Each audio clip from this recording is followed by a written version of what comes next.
To our channel M classes Kiratpur.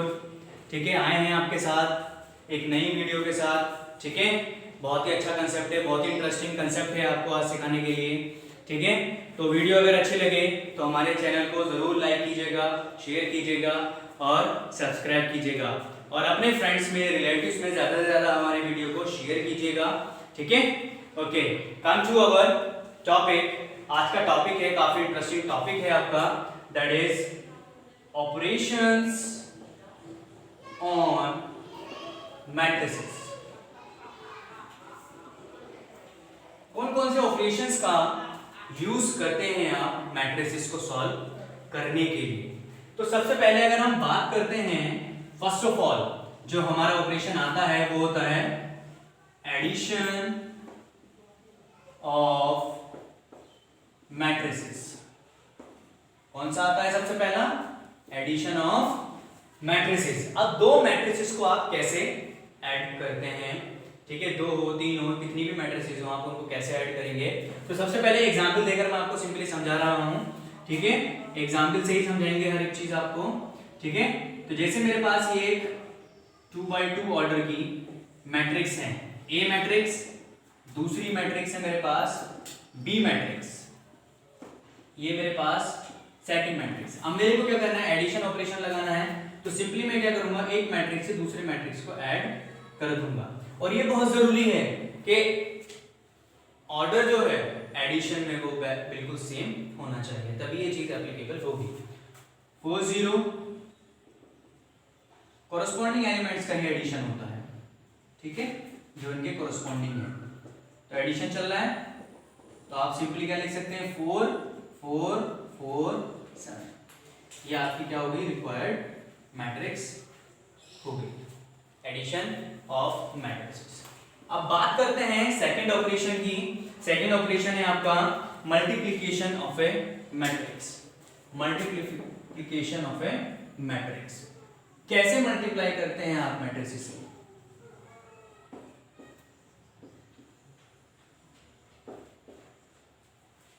कैसे करते हैं मल्टीप्लाई? सबसे पहले हम देखते हैं, काफी एग्जांपल हो सकते हैं इसके, कि 2 की मल्टीपल अगर मैं किसी मैट्रिक्स के साथ करता हूं, स्केलर प्रोडक्ट बोलते हैं इसको, ठीक है, करता हूं तो ये कैसे मल्टीपल करेगा? 2 3 जा 6, 2 4 जा 8, 2 3 जा 6, ये मेरी रिक्वायर्ड मैट्रिक्स हो जाती है। ठीक है, अगर मैं किसी नंबर की किससे मल्टीप्लाई करता हूं, किसी भी गिवन मैट्रिक्स के साथ मल्टीप्लाई करता हूं, तो मैं इस तरह से करूंगा। ठीक है एवरीवन, अब मैं सेकंड एग्जांपल ये लेता हूं कि मैंने क्या किया, एक रो को एक कॉलम के साथ मल्टीप्लाई कराना है। तो मैं कैसे करूंगा? यहां पर इजी कंसेप्ट आपका होता है। ठीक है, बहुत ही आसान कंसेप्ट है आपके पास। 2 1 जा 2, बहुत ही आसान है। 2 1 जा 2, 1 2 जा 2, 2 3 जा 6। ये मेरे को क्या मिल गई है, मेरी रिक्वायर्ड मैट्रिक्स मिल गई है। ठीक है, मैंने रो को कॉलम से मल्टीप्लाई कराया तो फॉर्मेशन रो में आ गई है।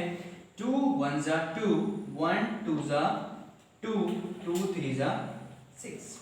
अब मैं क्या करता हूं, मैं करता हूं कि मैं एक 2x2 मैट्रिक्स की मल्टीप्लाई किससे करा देता हूं, एक कॉलम से करा देता हूं।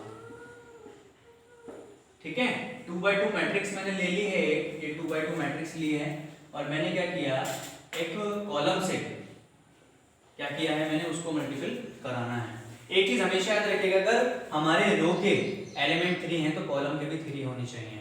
और अगर इसके 2 एलिमेंट्स हैं, देखिए हर कॉलम में 2 एलिमेंट्स हैं, तो इसके भी एलिमेंट्स 2 होने चाहिए, अदरवाइज मल्टीप्लिकेशन आपकी पॉसिबल बिल्कुल भी नहीं होगी। ठीक है, तो यहाँ पर एक चीज बहुत अच्छे से याद रखिएगा, ये कंसेप्ट भी होता है कि रो की मल्टीप्लाई कॉलम से होती है। इस तरह से आप करके इसको चल सकते हैं। ठीक है, 1 1 जा 1 प्लस 1 2 जा 2, 1 1 जा 1, 1 2 जा 2, रो की कॉलम से multiply, first element first, second element second. Again this will repeat. क्या करेंगे आप, इसकी मल्टीप्लाई इससे होगी दोबारा। ठीक है, 2 1 जा 2 प्लस 1 2 जा 2। क्लियर? इनको आप ऐड कर दीजिएगा, ये 3 ये 4, आपके पास आपकी रिक्वायर्ड मैट्रिक्स आ गई है। ठीक है, फिर आप चलते हैं एक नए उसके साथ, किसके, एक नए एग्जाम्पल के साथ। एक और एग्जाम्पल ले लेता हूं मैंने उसमें क्या किया, उसमें मैंने इस बार दोनों मैट्रिक्स ही सेम ऑर्डर की ले ली है और मेरे को इसमें क्या करना है, मल्टीप्लाई करना है। देखो ये भी 2/2 मैट्रिक्स है, ये भी 2/2 मैट्रिक्स है। अभी दोनों को मल्टीप्लाई कैसे करूं, बताया था मैंने आपको अभी कि फर्स्ट रो फर्स्ट कॉलम ले लिया आपने, 1 2 जा 2 प्लस 1 3 जा 3। अब ये रह गया ना, तो इस वाले की सेम मल्टीप्लाई इसके साथ करेंगे, 1 1 जा 1 प्लस 1 2 जा 2। बहुत ही ध्यान से करने की जरूरत है क्योंकि आप अभी पहली बार पढ़ रहे हैं मैट्रिक्स को, तो अपनी नोटबुक लेकर बैठिएगा और जैसे मैं फॉलो कर रहा हूं वैसे आप कीजिएगा, ध्यान दीजिएगा कि सर कैसे कर रहे हैं। अब यही बात रो कॉलम, ठीक है, 2 2 जा 4 प्लस 1 3 जा 3, 2 1 जा 2 प्लस 1 2 जा 2। ठीक है, अब इनको ऐड कर दीजिएगा, 5 7 3, ये आपको क्या मिल गई, आपकी रिक्वायर्ड मैट्रिक्स मिल गई है। तो हमने देखिए काफी एग्जांपल लेकर किया मल्टीप्लिकेशन ऑफ मैट्रिसेस सिंगल। अगर किसी भी मैट्रिक्स के बाहर कोई नंबर होता है, स्केलर नंबर, स्केलर प्रोडक्ट करनी है तो डायरेक्ट आप हर एक एलिमेंट के साथ मल्टीप्लाई कर सकते हैं। रो की कॉलम से करनी है तो इस तरह से करते हैं। अगर एक 2/2 मैट्रिक्स की आपको एक कॉलम से करनी है तो आप इस तरह से करेंगे, और अगर 2/2 की 2/2 से करनी है तो इस तरह से करेंगे। तो ऐसे ही करते करते नंबर ऑफ एग्जांपल्स बढ़ते चले जाएंगे। ट्राई कीजिएगा, आपके एग्जाम आपके एनसीईआरटी में बहुत सारे एग्जांपल्स भी हैं, क्वेश्चंस भी हैं। ठीक है, इन रूल्स को फॉलो कीजिएगा और उनको अप्लाई कीजिएगा। चलते हैं एक नए ऑपरेशन की तरफ। अब चलते हैं आप थर्ड ऑपरेशन की तरफ। थर्ड ऑपरेशन है आपका negative of matrices. Negative of matrices का मतलब क्या होता है कि अगर कोई भी आप मैट्रिक्स लेते हैं, ए मैट्रिक्स है और मैंने क्या किया, उस मैट्रिक्स को निगेटिव कर लिया, मतलब माइनस साइन लगा दिया, तो आप ऐसे भी कंसीडर कर सकते हैं इसको कि माइनस आपका ऐसे। क्लियर, आप ऐसे भी कर सकते हैं। क्या किया, मैंने आपको एक मैट्रिक्स दी और उस मैट्रिक्स को मैंने इस तरह से लिखा, इस तरह से मैंने मैट्रिक्स को लिखा। तो ये जो मैट्रिक्स है वो किस ऑर्डर में चेंज रहेगी, माइनस साइन जो है हर एक कोरस्पॉन्डिंग एलिमेंट के पास पहुंच जाएगा। ये बात ध्यान रखना, ठीक है। ये होता है निगेटिव ऑफ मैट्रिसेस। अब बात करते हैं आप नंबर 4, जैसे एडिशन ऑफ मैट्रिसेस होता है ऐसे ही डिफरेंस निकालते हैं मैट्रिसेस में। सिंपल लैंग्वेज में सब्ट्रैक्ट करते हैं आप, डिफरेंस ऑफ मैट्रिसेस। कैसे डिफरेंस निकालते हैं, सही सिंपल सी बात है। ये मैंने आपके क्या किया, निगेटिव ऑफ उसका इस्तेमाल करके मैंने एक एग्जांपल ऐसे ले लिया, इस बार निगेटिव में ले लिया, इस तरह से मैंने माइनस साइन यहाँ पर ले लिया। अब मेरे को करना है a माइनस बी करना है। अब आपने छोटी क्लास में पढ़ा है कि अगर ब्रैकेट के बाहर माइनस होता है अंदर के साइन चेंज हो जाते हैं। आप देखिएगा ये 2, इसका कोरस्पॉन्डिंग एलिमेंट क्या है, -4, आपको करना है सब्ट्रैक्ट, तो माइनस है यहाँ पर ऑलरेडी, तो है -4। क्लियर, 4 माइनस ऑलरेडी है, ठीक है, 3 - 2, क्योंकि वहां पर माइनस ही नहीं है तो इसलिए हमने इसको ऐसा लिखा। ये क्या हो गया आपका, +4 2 6 +3 4 7 1 और ये माइनस का 2। This is the required matrix. ये दो मैट्रिक्स का डिफरेंस आप इस तरह से कैलकुलेट करते हैं। क्लियर हुआ एवरीवन, ठीक है। चलिए चलते हैं अब आप किसकी तरफ, प्रॉपर्टीज, किसकी तरफ, प्रॉपर्टीज ऑफ मैट्रिसेस एडिशन की तरफ चलेंगे अब हम, ठीक है, ओके। अब हम बात करते हैं प्रॉपर्टीज की, किसकी प्रॉपर्टीज की, properties of matrices addition. Properties of matrices addition. Matrices addition की कौन कौन सी प्रॉपर्टीज आपको याद रखनी है, कौन कौन सी होती हैं वो आपको बता देता हूं मैं। सबसे पहली होती है आपकी कम्यूटेटिव। आपको पता है कम्यूटेटिव लॉ आपने पढ़ा है, छोटी क्लासेस में पढ़ते थे आप, कम्यूटेटिव लॉ। कम्यूटेटिव लॉ में क्या होता है, अगर हमारे पास ए प्लस बी की मैट्रिक्स है, हमने क्या किया, ए और बी मैट्रिक्स को ऐड कर दिया, और अगर मेरे को बी प्लस ए करना हुआ तो दोनों का जो सॉल्यूशन आएगा, जो गिवन मैट्रिक्स आएगी, वो एक दूसरे के क्या आएगी, इक्वल आएगी। ठीक है, अब हम चलते हैं किसकी तरफ, एसोसिएटिव लॉ की तरफ। एसोसिएटिव लॉ, ये भी आपने लोअर क्लासेस में स्टडी किया है। एसोसिएटिव लॉ क्या होता है कि जब मैं किसी भी एक मैट्रिक्स को, ए मैट्रिक्स को बी प्लस सी मतलब B matrix plus C matrix के सम को ऐड करता हूं ए मैट्रिक्स के साथ, तो क्या मिलता है मेरे को, क्या मिलता है कि अगर मैं A plus B plus C matrix को क्या करता हूं, इक्वल करता हूं किसके, A plus B plus C के, तो दोनों ही मैट्रिक्स का सॉल्यूशन क्या आएगा, एक दूसरे के इक्वल आएगा। ये होता है आपका associative law. Associative law means यहां पर ये कहना चाह रहा है आपसे, सिंपल लैंग्वेज में आप ऐसे समझ सकते हैं कि अगर मेरे पास कोई गिवन मैट्रिक्स ये है, ए ये रहा, बी मैट्रिक्स ये रहा और सी मैट्रिक्स सपोज ये रहा। ठीक है, अब मेरे को क्या करना है, एसोसिएटिव लॉ करना है, प्रूफ करना है एसोसिएटिव लॉ एप्लीकेबल है या नहीं है इस मैट्रिक्स के लिए। तो a प्लस बी प्लस सी, सबसे पहले a मैट्रिक्स मेरी ये रही प्लस, अब क्या करना है मुझे, इन दोनों का पहले सम करना है। ठीक है, तो 2 1 2 2, ठीक है, प्लस 1 1 1 1, b प्लस सी को ऐड कर लेता हूं पहले, तो 1 1 2 1 प्लस ये 2 1 3, 1 और 1 2, 2 1 3, 2 और 1 3।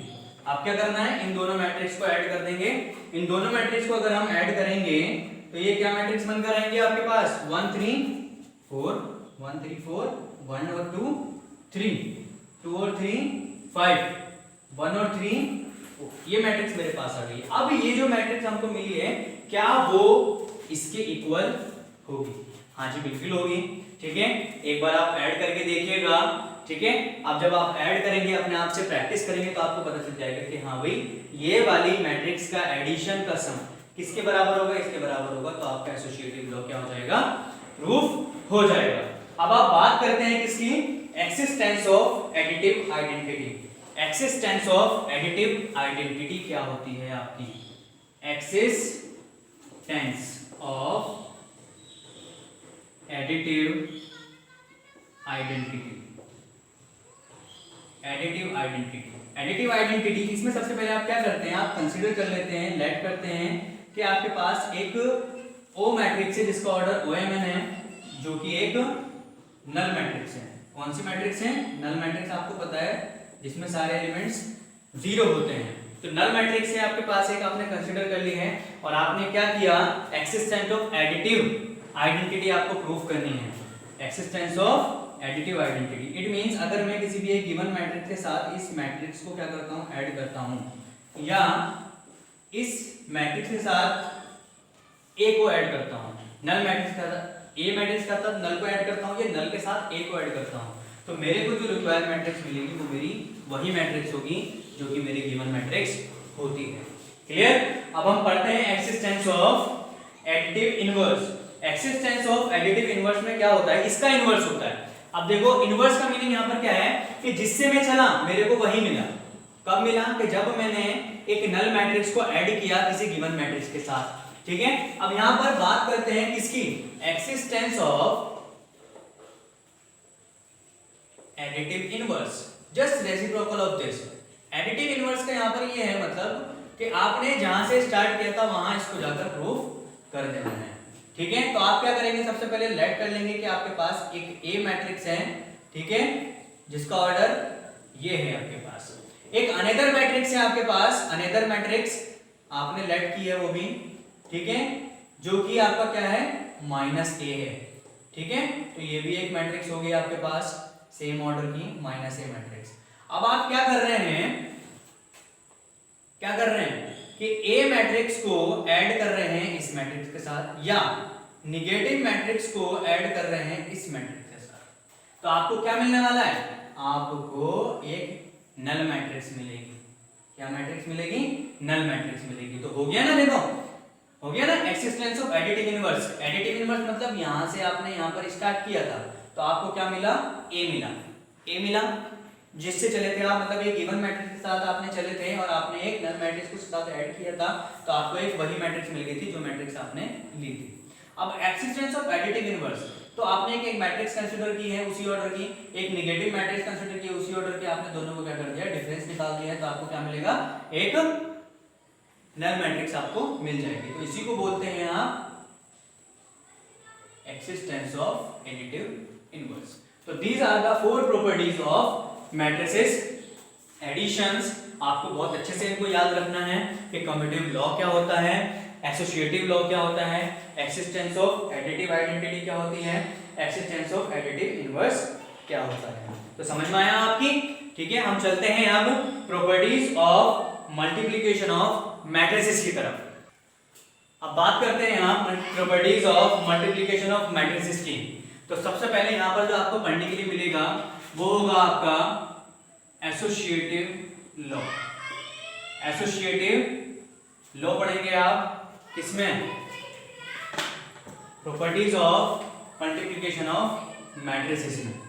ठीक है, एसोसिएटिव लॉ क्या होता है आपका? एसोसिएटिव लॉ कि जब दो मैट्रिसेस की मल्टीपल करने के बाद आप उसकी तीसरे के साथ करते हैं, और या ऐसा भी कह सकते हैं आप कि अगर आप ए मैट्रिक्स की प्रोडक्ट दो मैट्रिक्स के प्रोडक्ट के साथ करें तो उन दोनों का जो मैट्रिक्स आएगा वो एक दूसरे के क्या होगा? बिल्कुल इक्वल होगा। ठीक है, आपने क्या किया? दो मैट्रिक्स ली, उन दो मैट्रिक्स की मल्टीप्लाई एक दूसरे से की, फिर तीसरे मैट्रिक्स से कर दिया आपने मल्टीप्लाई सी से। फिर उसके बाद आपने चेक किया कि सबसे पहले आपने प्रोडक्ट किया किसका? बी और सी मैट्रिक्स का। करने के बाद जो भी उसकी मैट्रिक्स आएगी उस मैट्रिक्स की मल्टीप्लाई आपने किससे कर दी? ए मैट्रिक्स के साथ। तो आप चेक कीजिएगा कि ये दोनों के दोनों एक दूसरे के इक्वल आते हैं या नहीं है। अपनी तरफ से कोई से भी आप तीन मैट्रिक्स लेकर इसको सॉल्व कर सकते हैं। ए मैट्रिक्स भी ले लेंगे आप अपने तरीके से। आपने छोटी छोटी मैट्रिसेस ले ली 2x2 ऑर्डर की, जिससे आपको मल्टीप्लिकेशन भी करना आ जाएगा और आप यहाँ पर एसोसिएटिव लॉ भी प्रूफ कर सकते हैं। सबसे पहले आप यहाँ पर कीजिएगा, आपने इस साइड ही लेफ्ट हैंड साइड वाला कंसेप्ट लिया। लेफ्ट हैंड साइड वाला कंसेप्ट में क्या है? A B C. पहले ए बी की मल्टीप्लाई करेंगे आप। ठीक है, ए बी की मल्टीप्लाई करने के बाद किससे करेंगे आप मल्टीप्लाई? सी से मल्टीप्लाई कर देंगे। सिमिलरली फिर क्या करेंगे आप? एक BC की मल्टीप्लाई करेंगे, फिर उसकी किससे कर देंगे? इन दो से कर देंगे। ये क्या हो जाएगा आपका? Right hand side. और दोनों के दोनों जब एक दूसरे के मैट्रिक्स इक्वल हो जाएगी तो क्या हो जाएगा? LHS equal to RHS। ठीक है, आप कीजिएगा इसको ट्राई करके देखिएगा कि ये आता है या नहीं आता है। अब बात करते हैं आप किसकी? डिस्ट्रीब्यूटिव लॉ की। Distributive law. डिस्ट्रीब्यूटिव लॉ में क्या होता है कि आपके पास एक मैट्रिक्स होती है A, आप क्या करते हैं? B प्लस C का सम करते हैं। ठीक है, फिर आप क्या करते हैं? AB या AC, एक ही बात होती है। ठीक है, आप दोनों तरीके से कर सकते हैं। क्या कर सकते हैं? अगर आपके पास तीन मैट्रिक्स हुई, सबसे पहले आप क्या करेंगे? B और C का सम करेंगे और जो सम करके मैट्रिक्स आएगी उसकी मल्टीप्लाई आप A मैट्रिक्स के साथ कर देंगे। या आप ऐसे कर सकते हैं कि A की B से मल्टीप्लाई की आपने, फिर A की C से मल्टीप्लाई की आपने। ठीक है, और दोनों को क्या कर दिया? ऐड कर दिया। ठीक है, फिर आप चेक कर लेंगे कि मतलब LHS इक्वल टू RHS है या नहीं है। दोनों को वेरीफाई करने के लिए आगे जाता है कि मतलब आप वेरीफाई कीजिएगा कि ये दोनों एक दूसरे के इक्वल है या नहीं है। तीन मैट्रिक्स आपको दे देगा। सबसे पहले आपको डिस्ट्रीब्यूटिव लॉ से करना होगा तो आपको ये करके दिखाना पड़ेगा LHS से कि LHS आपने ये किया, फिर आपको ये करके दिखाना पड़ेगा RHS से कि AB प्लस AC। ये कर लिया आपने। फिर अगर ये दोनों एक दूसरे के इक्वल आ गए तो आपका LHS किसके बराबर हो जाएगा? RHS के बराबर हो जाएगा। ठीक है, प्रोडक्ट रूल भी आपको पता है कैसे करना है, एडिशन रूल भी आपको पता है कैसे करना है, हम सिखा चुके हैं अभी आपको। ठीक है, अब आपका लास्ट आता है, एक और आ जाता है इसके अंदर, इस तरह से और आ जाता है कि अगर A प्लस B हो, दो मैट्रिक्स को सम करूं और C से मल्टीप्लाई करूं तो मेरा क्या होगा? AC BC। सिमिलरली इसी तरीके से आप ये करेंगे। ठीक है, दोनों डिस्ट्रीब्यूटिव लॉ को याद रखेंगे, इसको और इसको। किसी भी तरीके से आप इसको वेरीफाई कर सकते हैं। ठीक है, तीसरा आता है आपका existence of multiplication identity. Existence of multiplication identity की बात कर रहे हैं अब आप। Multiplication identity. आइडेंटिटी मैट्रिक्स पता ही है आपको, 1 जब होता है, ठीक है। अगर आई ए की मल्टीपल प्रोडक्ट दोनों की करें या ए आई प्रोडक्ट करें, आपको रिक्वायर्ड मैट्रिक्स ए ही मिलेगा, ठीक है। Clear everyone? कोई प्रॉब्लम किसी को कोई प्रॉब्लम नहीं होनी चाहिए इसमें। इन कंसेप्ट में किसी को कोई प्रॉब्लम नहीं होनी चाहिए। अपनी नोटबुक लेकर इसको बार बार प्रैक्टिस कीजिएगा, ठीक है। और एग्जाम्पल्स भी एनसीईआरटी के ट्राई कीजिएगा, आपकी कोई प्रॉब्लम नहीं रहेगी। और तब भी अगर रहती है तो आप हमसे कमेंट बॉक्स में कमेंट करके पूछ सकते हैं, ठीक है। हम अपने लेक्चर्स में अपना व्हाट्सएप नंबर भी देते हैं, तो आप हमको व्हाट्सएप करके भी अपनी प्रॉब्लम शेयर कर सकते हैं, ठीक है। और we will reply on WhatsApp only, nobody can call. Okay, thank you. Video अच्छी लगी हो तो लाइक कीजिएगा, प्लीज शेयर कीजिएगा और सब्सक्राइब कीजिएगा। Thank you for watching this video, ठीक है। और हाँ, घंटी बजाना ना भूलें। Thank you. Hit the bell icon also.